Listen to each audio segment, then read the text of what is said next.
Alright, my name is Lucas Raver, and this is my practice for my introductory speech, or my informative speech. Alright, so most people think pizza is just something, you go down freezer section in the grocery store, pick up a Tombstone pizza, and throw it in the oven for 10 to 20 minutes at 425, take it out, cut it, eat it, done. Well, I'm here to tell you that's not quite true. There's a lot more to pizza than meets the eye, and I should know because I've worked in the pizza business for 5 years. I've done everything from making the dough to cutting the toppings to making the sauce to washing the dishes to taking the orders to delivering the orders and everything in between. So really what you want to focus on when you're trying to make the perfect pizza is breaking it down into its base elements. And by base elements, I mean, the dough, the sauce, the cheese, the toppings, and how you bake it. Alright, so in amongst those, the most important part I would have to say is baking, but I'm not going to start with that. I'll start with the dough. The dough is more complicated than it may seem. You have to use certain types of ingredients in order to make the perfect dough, and I found that the perfect mix of ingredients for dough is you have to have gluten enriched flour, which some people call pizza flour, but it's really just regular flour that's enriched with gluten.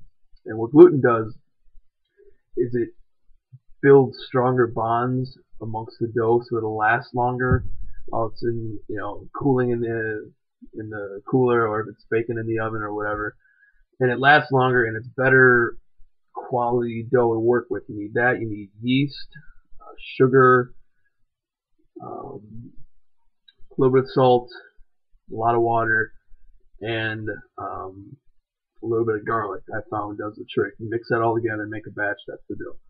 All right, the sauce. The sauce is another very important part, and I found the best kinds of sauce usually have a lot of basil. You use basil and just a good tomato-based sauce. Use lots of different cans of that. Then add in a lot of basil. You add in sugar, and then you add in some other Italian seasonings like oregano, and you mix it all up, and that usually makes the perfect sauce. At least that's what I found from working at 5 different pizza places. So, all right, next you always want the freshest toppings you can get. You don't want to use like canned mushrooms or anything like that. You don't want to use, slightly rotted tomatoes or green peppers. You always want to make sure that you have the freshest ingredients that you could possibly have. And I found that that works the best. And sometimes it doesn't matter as much if they're turned because it'll bake in the oven and it'll still be good, but you still want the freshest quality ingredients. I've usually tried to go with organic because that works really well. And all right, let's go to the cheese. The cheese is also a lot more important than you may think. There are big differences in types of mozzarella that you want to use, and the big difference is that you want to use a mixture of both part skim and whole milk mozzarella. And if you don't know what that is, part skim is just a lower fat mozzarella, and then whole just has a lot more fat, and it tastes better if you ask me. But when you mix the two together, they work well while they're in the oven, and when you have that good mixture of high quality low fat and high fat mozzarella cheeses, they make a perfect layer of crisp, well cooked, delicious mozzarella cheese. And I found it works the best when you put the toppings underneath the cheese, and then you put the cheese on top. So you put the dough, sauce, toppings, and then cheese. And then on top of the cheese, you usually put a little bit of like Mediterranean oregano or a little bit more basil, and that usually works really well with that. Um, After that, you want to put it on a nice, easy screen, or some people use stones if they put them in their oven, just a regular oven.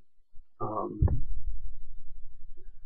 if you use like a deep dish pan, what works the best is if you take your deep dish pan, get a little bit of liquefied margarine, and you spread it all around the inside of the pan.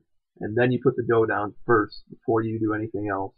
And that creates a good, delicious, like crispy edge around the crust from the butter baking in the pan, and just the way it bakes, it makes it amazing. And then you put everything else on top of it, and you put it in the oven. I found that the best, by far, kind of oven that you want is like a brick oven. And I know most people probably watching this right now, anybody in the class, you probably don't have a brick oven at your discretion, but that's just what I have found works the best. So if you ever get like that, or getting like a pizza stone is pretty much almost the same kind of thing. So put the pizza stone in the oven, and then you get all your, get the pizza all together, put it all together, put it in, and then you want to, if you're not doing deep dish, you want to keep it on the screen until it cooks just a little bit. Cooks thoroughly to where it looks like the outer edges of the crust are cooking in well. And then you want to take it off the screen and let it cook the rest of the way, and you're going to get pretty much a perfect pizza anytime. And I know when I say a perfect pizza, it's my own personal opinion of a perfect pizza, and it's what I found to be my favorite kind of pizza. So I guess, perfect pizza is open to interpretation, but in my general opinion, that's how you make the perfect pizza.